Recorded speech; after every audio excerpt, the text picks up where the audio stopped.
আসসালামু আলাইকুম রহমতুল্লাহ। যে যেখান থেকে আমাদের ভিডিওটি দেখছেন সকলকে আন্তরিক মুবারকবাদ জানাচ্ছি। আমাদের চ্যানেলের পক্ষ থেকে সর্বপ্রথম সালাম জানাচ্ছি আমাদের প্রাণের স্পন্দন নবী মুহাম্মদ রাসূলুল্লাহ সাল্লাল্লাহু আলাইহি ওয়াসাল্লামের উপর।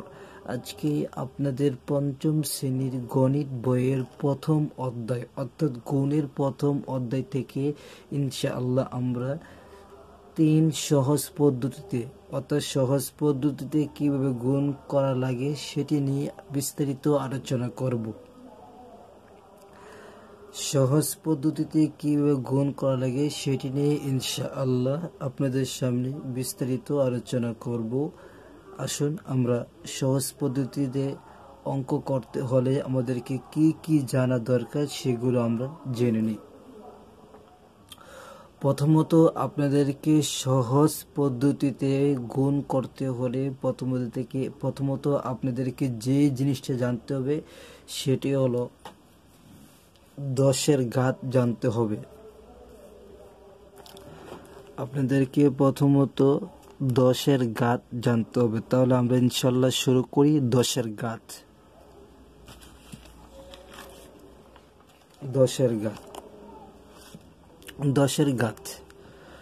10-এর ঘাত হচ্ছে, যদি আপনি এই 10-এর সাথে 1 গুণ করেন তাহলে ফলাফল পাচ্ছেন 10। এটা হচ্ছে 10-এর 1 নম্বর ঘাত। একটি কথা মনে রাখবেন, ঘাত বা সূচক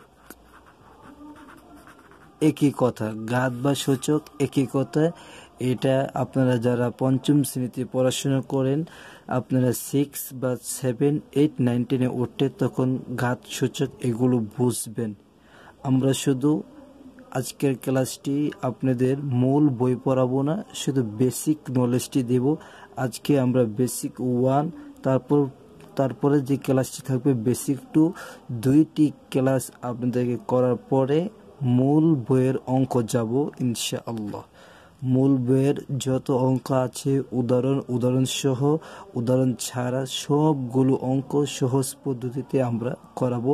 তার আগে আমরা 2টি বেসিক করাবো, করানোর পরে তারপরে আপনাদের মূল বইয়ের অঙ্ক যাব ইনশাআল্লাহ। তাহলে আমরা 10-এর 1 নম্বর ঘাত আপনি বুঝলাম। 10-এর 2 নম্বর ঘাত, যদি আপনি 10-এর সাথে 10 গুণ দেন তাহলে ফলাফল পাবেন 100। এটা হচ্ছে 10-এর 2 নম্বর ঘাত। অর্থাৎ আপনি যদি 10 গুণ 10 দেন তাহলে ফলাফল দাঁড়াচ্ছে 100। কিন্তু যদি আপনি 10 গুণ 2 দেন ফলাফল কিন্তু 100 হবে না, ফলাফল হবে 10-কে 10, 10 দোকানে 20 দাঁড়াচ্ছে। এটাকে 10-এর ঘাত বলে না। দ্যাট মিনস এটাকে বলা হয় 10-এর ঘাত। 10-এর সাথে 10কে গুণ করা হচ্ছে 10-এর ঘাত। তাহলে 10-এর 2 নম্বর ঘাত আমরা জেনেছি। এখন আসি 10-এর 3 নম্বর ঘাতগুলো আমরা জেনি। 10-এর 3 নম্বর ঘাত, যদি 10-এর সাথে 10 3বার গুণ দেন সেটা হলো 10-এর 3 নম্বর ঘাত। যদি 10 3বার গুণ দেন তাহলে পাবেন কত? 1000। দেখেন, প্রথম ছিল একটি শূন্য, তারপর হচ্ছে 2টি শূন্য, তারপর হচ্ছে 3টি শূন্য। অর্থাৎ যত ধাপে ধাপে আসবেন তত সংখ্যা শূন্য শুধু বাড়তে থাকবে। তাহলে এটা হচ্ছে 10-এর 3 নম্বর ঘাত। অর্থাৎ 10কে আপনি 3বার গুণ করেছেন, 10 গুণ 10, এই জন্য এটার ফলাফল হচ্ছে 1000। দ্যাট মিনস এটা হবে না 10 গুণ 3, এটা হবে না, এটা হলে এটা ফলাফল হবে 30। এটাকে 10-এর ঘাত বলে না। 10-এর ঘাত হচ্ছে 10-এর সাথে 10কে গুণ করা হচ্ছে 10-এর ঘাত। তাহলে আমরা ইনশাল্লাহ 10-এর ঘাত বুঝেছি। তাহলে আমাদেরকে সহজ পদ্ধতিতে অঙ্ক করতে হলে যে বিষয়টি জানতে হবে সেটি হচ্ছে 10-এর ঘাত। 2 নম্বর আপনাদেরকে বলতে চাই, যদি আপনারা 10-এর ঘাত বুঝতে চান তাহলে এই জিনিসটা আপনাদেরকে জানতে হবে, গুণের বন্টন বিধি সম্পর্কে ভালোভাবে জানতে হবে। তারপর হচ্ছে 3য় নাম্বার, অঙ্কটি প্রথমে গুণ থাকবে, অঙ্কটি শেষে যোগ বা বিয়োগ হতে পারে। অর্থাৎ আপনি যে সহজ পদ্ধতি যে অঙ্কটি করবেন সে অঙ্কটি প্রথমত মূলত গুণ দিয়ে শুরু হবে আর শেষ হবে যোগ বা বিয়োগের মাধ্যমে অঙ্কটি শেষ হবে। এইটাই আপনাকে বলছি যে অঙ্কটি প্রথমে গুণ থাকবে, অঙ্কটি শেষে যোগ বা বিয়োগ থাকবে। এগুলো আপনারা খাতায় লিখে রাখবেন, এগুলো ইনশাআল্লাহ আপনাদের উপকারে আসবে। এই 2-3টি জিনিস 10-এর ঘাত, তারপর সহজ পদ্ধতি অঙ্ক করতে হলে প্রথমে অঙ্কটি থাকবে গুণ, দ্বিতীয়ত অঙ্কটি শেষ হবে যোগ বা বিয়োগ, এগুলো আপনাদেরকে জানতে হবে। 3য় নম্বর আরেকটি জিনিস 4র্থ নম্বর জানতে হবে, সেটি হলো অঙ্কটির কোনো রাফ করা লাগবে না। অর্থাৎ আমরা অনেক সময় যখন অঙ্ক করি, আপনাদেরকে দেখাচ্ছি, যখন আমরা অনেক সময় অঙ্ক করে দেখি যে 8, 2, 3 করে তারপর রাফ করে সংখ্যা নিচে লিখতে থাকি।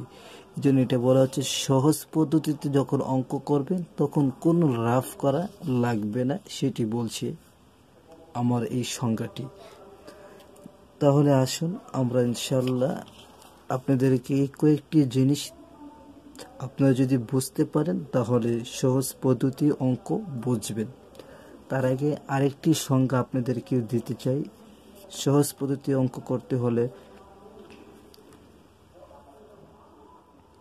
সংখ্যাটি হলো, যেই সংখ্যাটি দেওয়া থাকবে গণ্য বা গণকের এর ক্ষেত্রে। অর্থাৎ সহজ পদ্ধতি যখন অঙ্ক করবেন তখন তো অবশ্যই একটি আপনাকে গণ্য বা গণক অবশ্যই দিবে।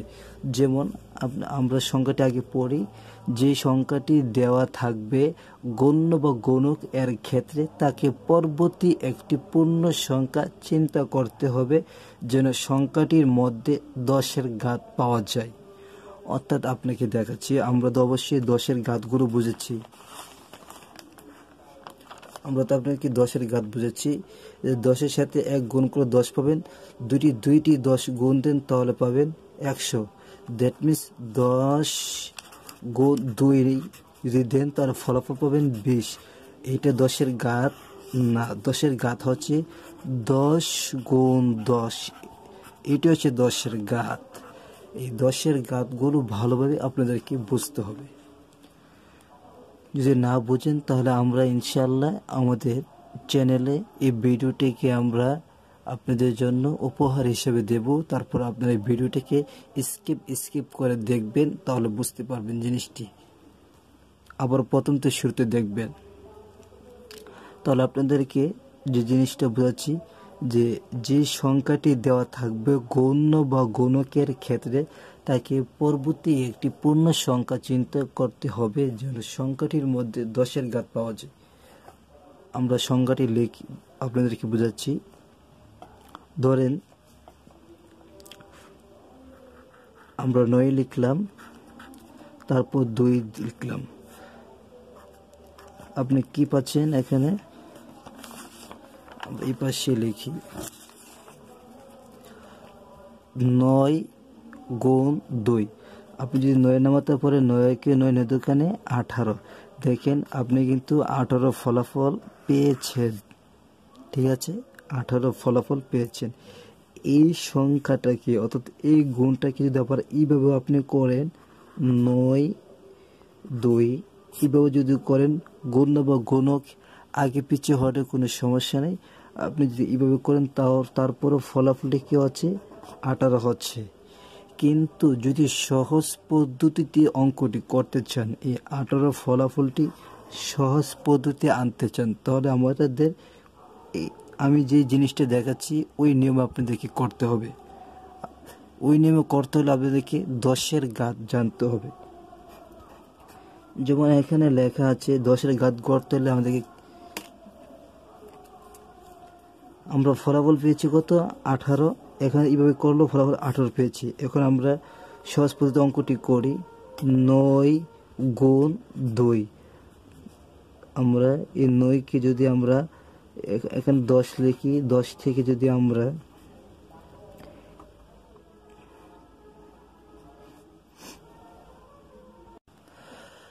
তাহলে সহজ পদ্ধতিতে কিভাবে আমরা এই 18 পাবো, আমরা এটাকে 10 লিখলাম, তারপর 10 থেকে যদি আমরা 1 মাইনাস করি অর্থাৎ 1 যদি বিয়োগ করি, তাহলে আমরা ফলাফল তো আসলে 9 পাচ্ছি না।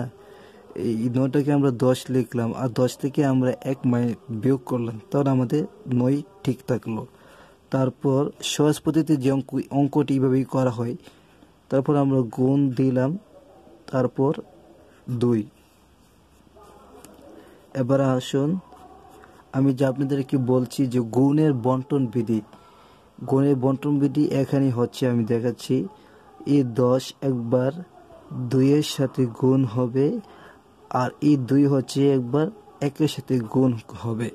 এইটাকে বলা হয় গুণের বন্টন বিধি। কারণ আপনাদেরকে আমি বলছি যে এই অঙ্কগুলো করতে হলে কোনো রাফ লাগে না, তবে আপনাদেরকে গুণের বন্টন বিধি সম্পর্কে জানতে হয়। হ্যাঁ, এগুলো আপনাদেরকে বলছি। তাহলে যদি 10-এর সাথে আপনি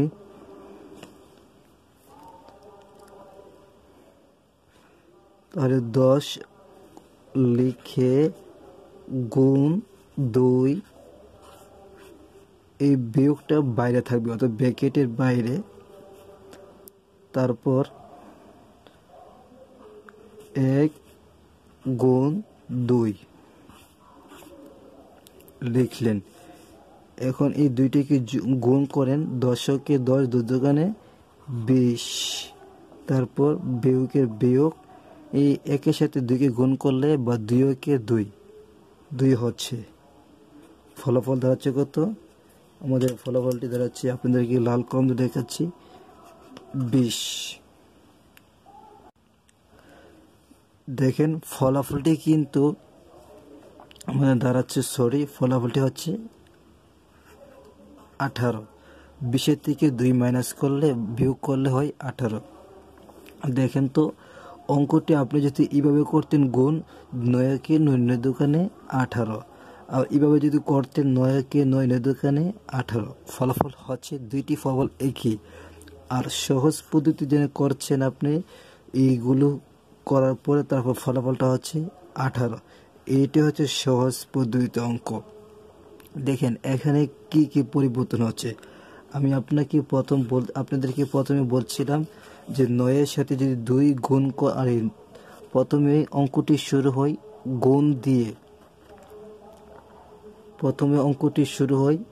গুণ দিয়ে, আর শেষে যোগ বা বিয়োগের মাধ্যমে অঙ্কটি শেষ হয়। দেখেন আমি আপনাদেরকে বলেছিলাম অঙ্কটি প্রথমে গুণ থাকবে, অঙ্কটি শেষে যোগ বা বিয়োগ হতে পারে। তাহলে আপনি প্রথম একটি কথা আমরা পেয়েছি, 1 নম্বর কথা আমরা পেয়েছি যে অঙ্কটি শুরু হয়েছে গুণের মাধ্যমে, শেষ হয়েছে বিয়োগের মাধ্যমে। তারপর আপনাদেরকে বলছি যে 10-এর ঘাত ছাড়া এই অঙ্কটি করা যায় না। যেমন এখানে ছিল 9, আমরা 10-এর ঘাত লিখছি, এই 10 থেকে আমরা যখন 1 বিয়োগ দিয়েছি তখন কিন্তু আমরা 9 পেয়েছি। তাহলে এখানে কি হয়েছে, 10-এর ঘাত লেগেছে, 10-এর ঘাত। তারপর আপনাদেরকে বলছি 3 নম্বর যে পয়েন্টটি হচ্ছে বন্টন বিধি, গুণের বন্টন বিধি সম্পর্কে। তাহলে এই যে আমরা 10-এর সাথে 2-কে গুণ করলাম, আবার 2-কে 1-এর সাথে গুণ করলাম, এগুলো হচ্ছে গুণের একটি বন্টন বিধি। এটাকে বলে গুণের বন্টন বিধি। তাহলে আমরা আপনাদেরকে 2-3টি সংখ্যা দিয়েছি, তার মধ্যে 2টি সংখ্যা আমরা সঠিক পেয়েছি। আরেকটি সংখ্যা বলেছিলাম আপনাদেরকে যে কোনো প্রকার রাফ লাগে না। দেখেন অঙ্কটি কোনো রাফ করা লাগবে না, তাও আমরা ইনশাল্লাহ সঠিক পেয়েছি। তার 3টি সংখ্যা দিয়েছি, তাও সঠিক। এই সিস্টেমের সহজ পদ্ধতিতে গুণ করা লাগে। তাহলে আমরা আরেকটি উদাহরণ আপনাদেরকে দিচ্ছি ইনশাআল্লাহ। দেখেন আমরা উদাহরণটি দিচ্ছি, 10 আমরা লিখেছি 12, আমরা লিখি 12 গুণ 2, তাহলে আপনাদের ফলাফল দাঁড়াবে কত? যদি 12 সাথে 2কে গুণ দিলে ফলাফল দাঁড়াচ্ছে 24। দেখেন 12 সাথে যদি আমরা 2কে গুণ দিই কি ফলাফল? 24। এইভাবে করলে ফলাফল দাঁড়ায় 24। আর যদি আপনি এভাবেও করেন, 12 গণ্য হিসাবের উপরে লিখলেন আর নিচে গুণক গুণক লিখলেন। গুণক লিখে আপনি যদি 2 এর সাথে করেন 2 একে 2, 2 দুকানে 4, আবার 2 একে 2, এইভাবে লিখলেও কিন্তু আপনি ফলাফলটি কি পেয়েছেন? 24 পেয়েছেন। আবার এইভাবে করলে আপনি ফলাফলটি 24 পেয়েছেন। কিন্তু কথা হলো যে সহজ পদ্ধতিতে অঙ্কটি করলে আরেকটি সিস্টেমে আপনাদেরকে করতে হয়, কোনো প্রকার রাফ লাগে না। অঙ্কটি শুরু হয় গুণের মাধ্যমে, শেষ হয় যোগ বা বিয়োগের মাধ্যমে। এই অঙ্কটি মূলত 10-এর ঘাত ছাড়া অঙ্কটি হয় না, শুধু 10-এর ঘাত লাগে, আর কোনো কিছু না। তাহলে আমরা অঙ্কটি আপনাদেরকে দেখাচ্ছি, এইটি আমরা প্রমাণ করব সহজ পদ্ধতির মাধ্যমে। তাহলে 12 গুণ 2 আমরা অঙ্কটি প্রমাণ করি সহজ পদ্ধতির মাধ্যমে। 12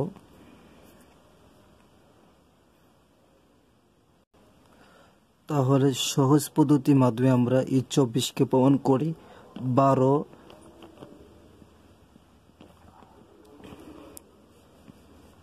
আমরা এই পাশে লিখি 10 প্লাস 2, অর্থাৎ 10 যোগ 2 গুণ 2। তারপর এই 10 এই 2 এর সাথে গুণ হবে, এটাকে বলা হয় গুণের বন্টন বিধি। তাহলে 10 2 আমরা লিখলাম। তারপর ভিতরে যে যোগ চিহ্নটা আছে এটাকে আমরা বাইরে দিব। তারপর ভিতরে যে 2 আছে এই 2 এইটার সাথে কি হবে? গুণ হবে। এই দুইটাকে লিখব ব্র্যাকেট দিয়ে 2 গুণ 2। এটাকে বলে গুণের বন্টন বিধি, অর্থাৎ ব্র্যাকেটের ভিতরে যে সংখ্যাটি থাকে এই সংখ্যাটি বাইরে, ব্র্যাকেটের বাইরে যে সংখ্যা থাকে এইটির সাথে গুণ করা হয়, এটাকে বলে গুণের বন্টন বিধি। বন্টন করে দাও, এটা বলে গুণের বন্টন বিধি। তাহলে আমরা 10-এর সাথে 2কে গুণ করে 10 একে 10, 10 দুকানে 20 পাই। যোগের যোগ 2 একে 2 দুকানে 4, আমরা 4 পাই। দেখেন তো 20 আর 4 গুণ করলে কত হয়? যোগ করলে কত হয়? 24। দেখেন এখানে এই সিস্টেম করলে আপনারা কত পাচ্ছেন? 24। আবার এইভাবে করলে আপনারা পাচ্ছেন 24, আর এই সহজ পদ্ধতি করলে আপনারা কি পাচ্ছেন? 24। এবার আসেন যে সহজ পদ্ধতির মধ্যে আপনাদেরকে কয়েকটি জিনিস ফলো করেন, আমরা আবার এই পাশে লিখবো আর বলবো। প্রথমত শুরু হয়েছে কি দ্বারা? গুণের মাধ্যমে। এই গুণের মাধ্যমে শুরু হয়েছে। তারপর অঙ্কটি শেষ হয়েছে যোগের মাধ্যমে। দেখেন আমরা তো বলেছিলাম যে অঙ্কটি প্রথমে গুণ থাকবে, অঙ্কটি শেষে যোগ বা বিয়োগ হতে পারে, অর্থাৎ অঙ্কটি যোগ বা বিয়োগের মাধ্যমে সমাধান শেষ হতে পারে। তাহলে যোগ বা বিয়োগের মাধ্যমে হয়েছে। এর আগে আমরা বিয়োগ দেখাচ্ছি, এখন আমরা যোগ দেখিয়েছি। তারপর অঙ্কটির মধ্যে কোনো রাফ করা লাগছে না। অঙ্কটির মধ্যে শুধু আরেকটি জিনিস দরকার, শুধু সেটা হচ্ছে গুণের বন্টন বিধি, অর্থাৎ ব্র্যাকেটের ভেতরে যে গুণ সংখ্যাগুলো থাকে এটা ব্র্যাকেটের বাইরে সাথে গুণ অর্থাৎ বন্টন করা হয়, তারপর গুণ করে আমরা ফলাফলটি লিখি। ফলাফল পর শেষে যোগ বা বিয়োগের মাধ্যমে এই দুইটাকে যোগ করে যে সংখ্যাটি আসে এটাই আছে সহজ পদ্ধতি একটা গুণ।